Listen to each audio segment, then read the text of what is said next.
Odysseus is remembered as the clever one, the man who thought his way out of problems while everyone else swung swords. The trick with the horse, the trick with the name, the trick with the sheep. He is the guy who wins with his brain. That reputation has followed him for almost 3,000 years. But there is a detail people tend to skip past, and it is not a small one. He left for Troy with 12 ships. He came home with none. Every single man who sailed under his command died. Not most of them, all of them. And he walked onto the shore of Ithaca alone. Now we can call that fate. We can call that the gods. The poem itself certainly does at times. But treat this like what it actually is. A long military expedition under a single commander. And the numbers start asking uncomfortable questions. Because a commander with a 100% casualty rate is not usually remembered as a genius.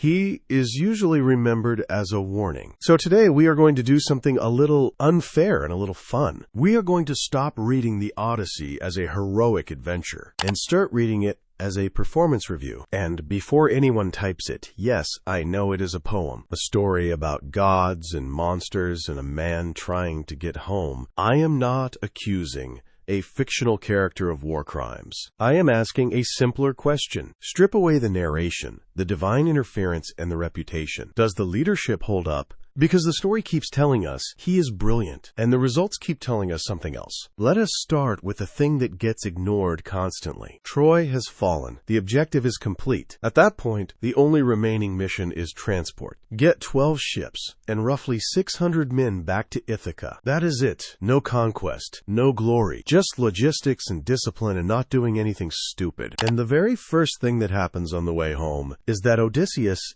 attacks a city, the Cicones. Now, to be accurate, they were not innocent bystanders. The Iliad lists them among the allies who came to fight for Troy, so there is an argument that this is a legitimate target. But here is the part that matters. The war was already over. The objective had been achieved. Whatever justification existed for fighting them existed 10 years ago, and it does not survive the fall of Troy. In the story, his men land and take food, treasure, and livestock. Odysseus reportedly tells them to get back to the ships. They do not listen. They stay, they feast, and the Cicones come back with reinforcements from inland. 6 men from every ship die, roughly 70 men gone. And I want to be fair here. Being fair is the only way this analysis means anything. Yes, the crew disobeyed. Yes, they were greedy. That failure belongs to them. But ask the question one level up. Why were they on that beach at all? He chose to attack a fortified settlement with a tired crew, a crew that had spent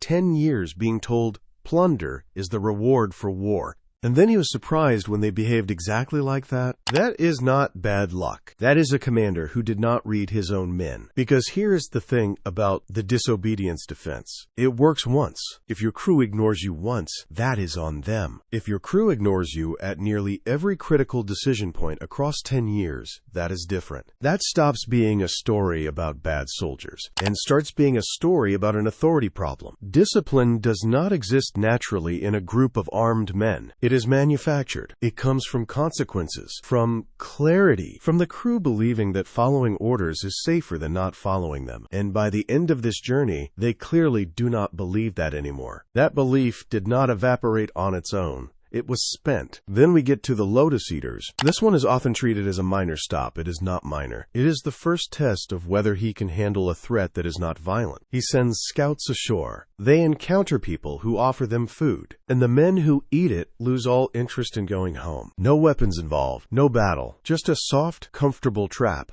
His solution is to drag them back to the ships and tie them down. And on paper that works, but look at what it reveals. There is no reconnaissance protocol, no rules of engagement, no instruction of do not accept anything until we know what this place is. He sends men into an unknown environment blind, and when it goes wrong, he fixes it with force. Force is a fine emergency tool. It is a terrible operating system. And then we arrive at the Cyclops. The single clearest window into what is actually wrong with him. Look at the sequence, honestly. They find an island with a cave, animals, cheese, supplies, and no owner in sight. The crew wants to grab what they can carry and leave. That is the correct call. That is the low-risk, high-reward move. Odysseus overrules them. He wants to see who lives there, and whether the host will offer him gifts. Read that again. He is curious, and he wants presents. He trades the safety of his entire crew for curiosity and a nice souvenir. 6 men die in that cave. 6 men who had survived 10 years of the bloodiest war in the mythological record. They died because their commander wanted to meet someone, and then, having actually solved the problem, having blinded the giant, having pulled off the genuinely brilliant nobody trick, having escaped under the sheep, having gotten every remaining man back onto the ship and out to sea, he stands on the deck and shouts his real name at the shore. This is the moment. If you only remember one thing from this video, remember this one. He had won. The danger was behind him, and he reopened it. At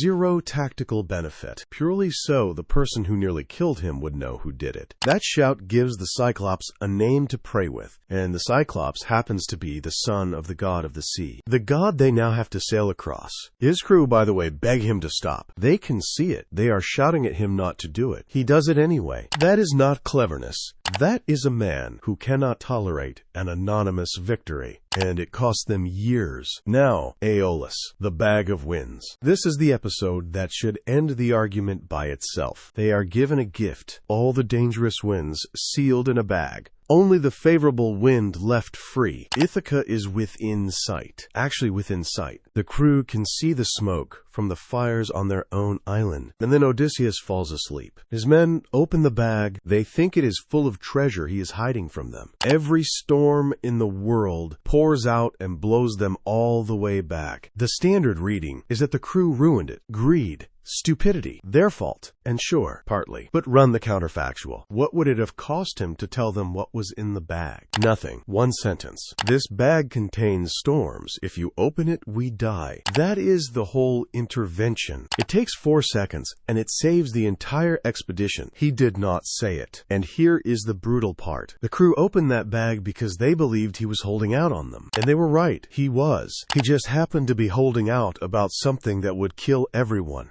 That is not a crew failure. That is a command failure with a crew-shaped consequence. Then Circe, a year on her island. Some of what happens there is not his fault. But look at the shape of it. A year. The mission is transport. The men still alive spend another year not getting home, while their commander is a guest in a comfortable house. You cannot spend a year as the special exception, and then expect your authority to be intact when you leave. The Sirens, at least, he gets mostly right. He knows the danger. He plugs every man's ears with wax.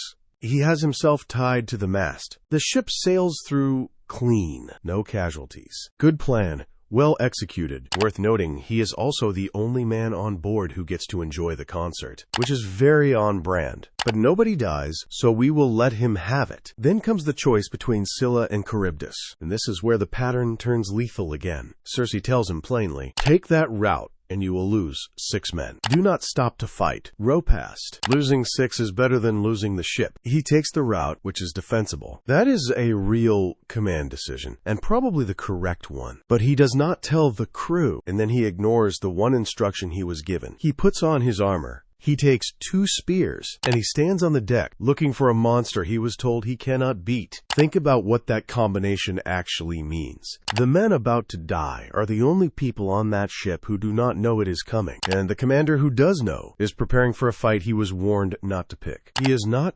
managing the loss. He is looking for a duel. You can argue withholding it prevented panic. That is the standard defense, and it is not worthless. But it is another decision built on the assumption that his men cannot handle the truth. And after Aeolus, you would think he might have updated that assumption. And then the cattle of the sun god. He is warned twice.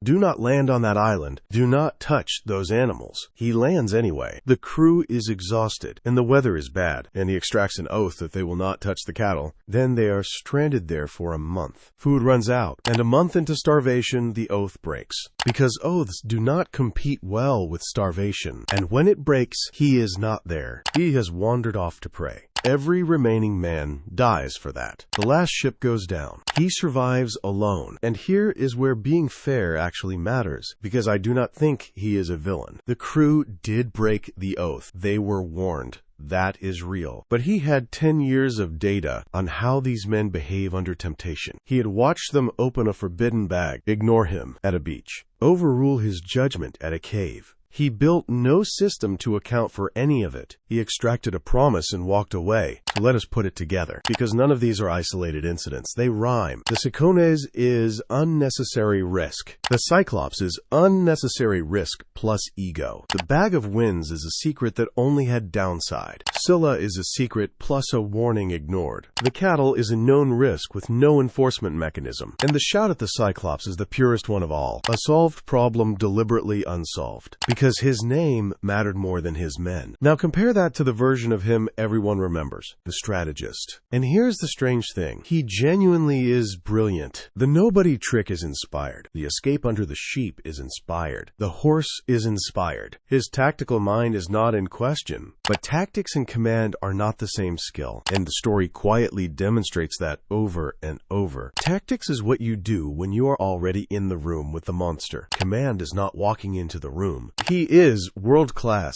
at the first thing, and consistently poor at the second. And because the poem is exciting, we grade him on the escapes instead of on the entries. There is one more piece, and it ties everything together. Watch how he behaves when he is not in charge of anyone. On Ithaca, alone, disguised as a beggar. He is patient, disciplined. He hides his identity for days. He absorbs insults without responding. He gathers information and verifies loyalty and waits for the exact right moment. It is a masterclass in restraint, which tells you he was always capable of it. The restraint existed. He just never spent it on his crew. When 600 men depended on him keeping his mouth shut, he shouted his name at a shoreline. When only his own outcome was at stake, he could stay silent for days.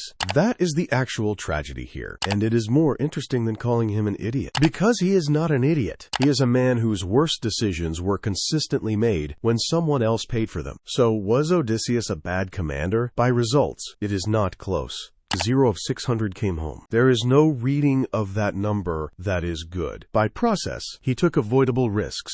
He withheld information that would have saved the mission. He failed to build discipline, and he repeatedly converted solved problems back into open ones for reasons of pride. But he is not a fool, and that is what makes it worth talking about. The story tells us his defining trait is intelligence, and it is. That was never the problem. The problem is that intelligence and judgment are different things, and only one of them keeps your men alive. He is remembered as the man who was clever enough to survive anything. What the poem actually shows, read as a command record instead of an adventure, as a man who was clever enough to survive everything he caused. And his crew, well, they were not clever enough to survive him.